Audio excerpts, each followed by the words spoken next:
I guess what I'm saying is this thing altered my behavior for so long.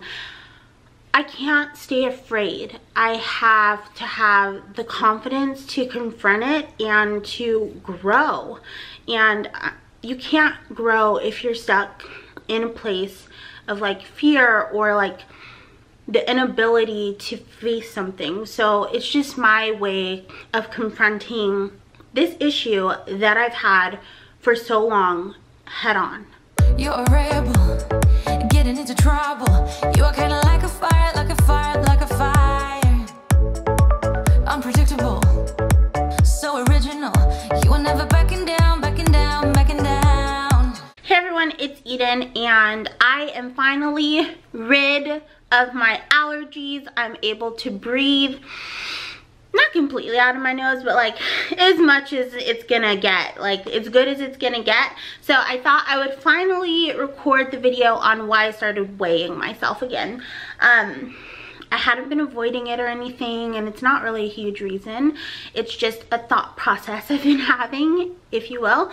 And I thought it was important to talk about because I got enough questions in the comments, and instead of addressing them all separately, why not show up? So I started weighing myself again because I can now, and that's not sassy Eden answer, but like honestly I can now.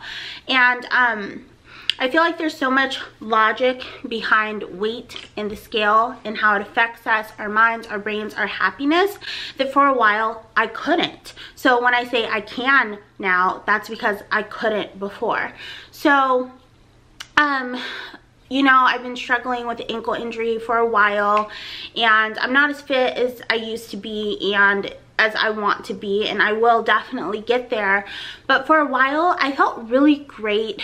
Like my mom and everyone was saying, oh, you're losing weight, and for me that's not really a compliment, it's just like an observation. I'm like, oh, but I was feeling fitter. I was feeling, you know, like my cardio was top notch. I was feeling strong. I was feeling fast. I was feeling tight. You know what I mean when I say you're feeling tight, like when you're standing and you feel your butt cheek flexing a little bit. You're like, ooh, I feel tight. Like I did something in the gym yesterday. I was feeling really great, and this was back when I first hurt my ankle. So about 6 months ago, once I was feeling a little bit of relief, and then I weighed myself. And as soon as I weighed myself, I noticed I hadn't lost any weight. Everything was the same, even though I was feeling stronger than I had in a good while, and just a lot better. I feel like my timeline's off just a little bit. I know it was after I hurt my ankle and I had started working out again. I was doing Body Boss, but I can't think of the exact time frame. But anyhow, it had been enough time where I could have dropped some weight. So I got on the scale and I'm feeling great and I'm feeling amazing. And I look and I see that it hasn't changed, and then automatically I'm like, not sad, but just distraught, confused, like confused and not as happy as I had been like the past few months, where I was feeling amazing and strong and like tight and all of these things that are so positive that I should have been focused on. I was feeling like down on myself, like I'm doing all these things, I'm feeling so great, but I haven't lost any weight. So for a while I just decided, this is so backwards. Like I'm feeling great. Why can't I just be happy with feeling great? Why do I have to have weight loss attached to it in order to feel really good? And that's when I decided to stop weighing myself and just focus on results. Results can be running further, my mile being a shorter distance, which is in the past. You guys know I'm not running currently, but like being able to do a certain kind of squats, like I love bear squats, being able to do more of them in a shorter time frame, being able to do the rowing machine for longer, not feeling out of breath when I'm walking up 5 or 6 flights of stairs, when earlier, you know, in the year, walking up 2 or 3 would have had me winded. Like focusing on the results had to be of importance, because it's just so crazy that you can see results and feel amazing, and then it's all diminished by like a number on a scale. And I think that we get way too focused on weight and what that means and what we're told that it means in BMI and all of these things, when really it doesn't mean a ton. So when I decided to weigh myself, I was feeling really great. Nicole and I had gone on one of our long walks. We had passed this family, and there was another plus size girl in the family. And I went up the hill. We got there. We were up by the Christmas tree. It was in a park that had lots of Christmas trees and stuff for the holiday. And I noticed that I was fine. I was waiting for Nicole to do her business, and that the other plus size girl was really out of breath and like huffing and puffing. And it wasn't a judgment, just an observation, and it didn't change the way that I felt about her, thought about her. It was just like I noticed that she was out of breath, and I was like, we're pretty much the same size, we just did the same activity and I'm not out of breath. And it wasn't placing my value above hers or anything. I still thought she was beautiful. She looked way cuter than me in that moment, because I looked like a dirty napkin. I was on a walk with my dog. She was like all dressed up with her family, looking beautiful. But it just made me acknowledge that two people can be in a body and function completely different. And there's this huge discussion around weight all of the time in the plus size movement and in the fitness movement, and I feel like I'm in the middle of both of those. And I just hear a lot of conflicting information. Like, for example, I love him, this is no shade at all whatsoever. Obese to Beast will say, I was technically obese at some point, but I was healthy, but I wasn't healthy at my highest, so no one can be healthy at that weight. Like, he said that in a video before, and I was like, huh. He's been very open about his weight loss and said like he had tried out for football and wasn't able to be on the team for whatever reason. And so he takes his experience as a blanket experience that if anyone's this size, they can't be healthy at this size. But me, I was walking and I was looking at this other girl that looked very much like me. We had similar bodies and we were having very different experiences at that same moment. So it got me thinking, like, I'm sure there are plenty of big guys in high school that did end up playing football that were very similar size to John before he lost weight, that ran every day with their team, that did drills 2 or 3 times a day like footballs do or competitive football teams do, and their health would have been very different than his. So saying I don't believe certain things in the body positive movement, if you're this level of obese you can't be healthy, because I think our experiences like shift our life. Our experiences really define our life, not our weight doesn't define our life. And I can think of like being at the same weight and how different I felt at different points. It just like validates that for me. My friend Deanna has said that before, like she's at like her largest adult weight, but she's the healthiest that she's been in a very long time, running and motivating others to run. Hold on, come on, come here. Hi. Hello. I love you. Why you always gotta ruin my videos? You're not ruining it. You're the best part. You gotta sit right by me. I love you.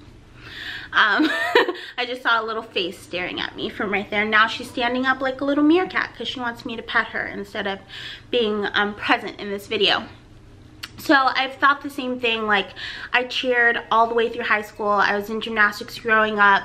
I was a competitive level cheerleader. I was 200, the lightest I remember being in high school was 236 pounds, which at my lowest adult weight, I was 226. So I was fatter in high school than I was when I lost like my big bulk of weight. And I remember being 236 and then like standing on one foot on the scale to kind of like make myself seem lighter, but really I was probably around like 245, 250 through most of high school, and I was still tumbling, still doing back bends, still doing the highest toe touches you have ever seen. I remember leaving All-Stars cheer and going back to high school cheer and us being in a jump line and me doing a toe touch, and the girl behind me, which was one of my friends, her name is Jennifer, she goes, whoa, like your toe touch is so high, because I had been training so hard in All-Stars that like I had improved and like a ton over the year, but I hadn't lost any weight. Like I've never been a person that loses a lot of weight with activity. So like I said, but still then I would be like, oh, I'm fit, and like I've always been super muscular, especially my legs. I have like super huge calf muscles and like big thighs, which probably is like from my body carrying around my big body for my lifetime. But even then, standing on the scale with like my toes off or my heels off to try to make it seem lower, even though I wasn't suffering, like I wasn't having mobility issues, like I was fit, I was strong. And the fact that that was still affecting me into adulthood, even though I always felt great, and reaching goals have always been more important to me than reaching a certain weight, it was still like doing this mind fuck thing to me, and I was like, this is so stupid. So that's why I stopped weighing myself.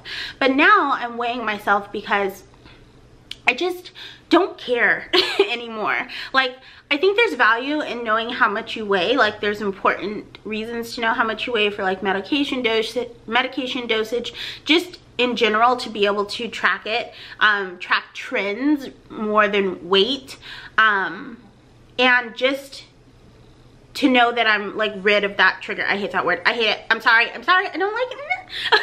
That I'm rid of that feeling that I step on a scale and the number's just the number, and it's not something like to be ashamed of.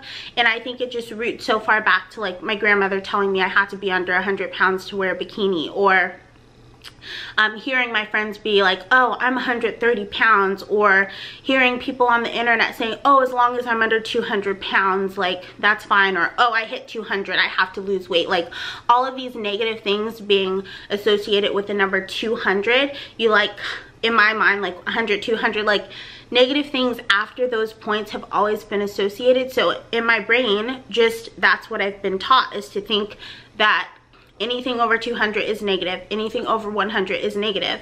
So even if I'm feeling great, if I see a number that's over this certain amount, I think negative. And that's why like body positivity and self-love and all this stuff, it's so important. And it's like, I know some people hate the word it's a journey, but it is a journey, and it's a process of learning about yourself and unlearning the things that you've been taught, and learning how to unpack all of these things that have really been like shoved into you for your life. So that's why I started weighing myself again, because now, like I said in my video, a lot of people thought like, oh, you're to the point you have to start weighing yourself, you must have gone like over the edge, or you must be Biggie McBigster. And it's like, no, it's not any of that. And if I was, so what? If I was 400, 500 pounds, I'd still feel value in myself. That wouldn't be the ideal for me, because mobility is important to me, flexibility, balance, strength is important to me. So that wouldn't, what? Do you hear her crying? Your basket's over here. Here, crybaby. I swear.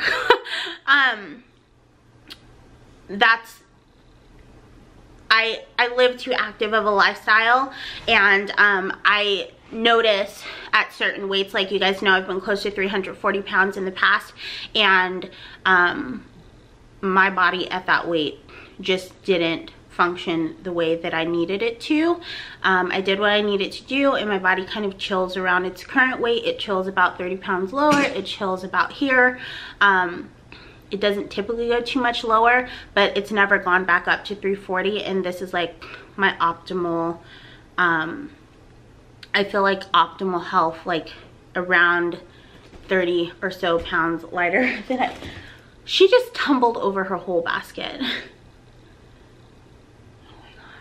This video is a mess. Without getting too much into weight, some bodies, like a lot of people that have lost weight, have said they don't function at certain weights, but I'm never gonna make that a blanket statement and say that someone else's body isn't gonna function at that weight, because I'm not in their body and I don't know how that feels. And I think that's, I guess, just my most important takeaway. A number's just a number, how you feel is most important, your body will adapt the way that it needs to, and it'll change the way that it needs to. All change isn't good, all change isn't bad, but change is change and it should be embraced. I think that's what I take away from it, and I see that a lot on weight loss accounts, like some people saying I was 300 pounds, which is close to what I weigh now, and I was lazy, I was unhealthy, I couldn't breathe when I walked up the stairs, my ankles were hurting, my joints were hurting, and so on and so forth. And I'm at that weight and I'm like, that's not my experience at all. And I'm sure that's not the experience of a lot of people, but I'm sure that is the experience of other people. So I guess the point is just that weight is very individual and very nuanced, and it shouldn't dictate how you feel about yourself or how you feel about changes within your body. And when it comes down to it, like, overall wellness is about creating positive habits, changing things that aren't working for you in your life, addressing issues that you may use to cope that are unhealthy. Like, we all have unhealthy habits. There are so many of them. Like, addressing those things, and that's like the path to wellness. Weight isn't the path to wellness, and I know that. And I feel like being able to see a number on a scale and not have any attachment is healthy for me now. Like, I have a healthier mind now than I've had in a very long time. So that is why I'm weighing myself now. It's because I'm in a better place. I'm out of this negative mind space surrounding my weight, and I'm really proud to be there. That's why I documented picking out my super cute posh scale, because it was important to me to know that I've come from a place where, like, I'd be all down on myself and like start excessively working out or doing whatever I needed to do to lose weight because of this number, when I was already feeling great and already making positive changes and changing my habits and seeing results, to a place where the number is just the number. And that's been really beautiful for me, and I'm sure a lot of you guys know what's coming. It's time for the fitness challenge.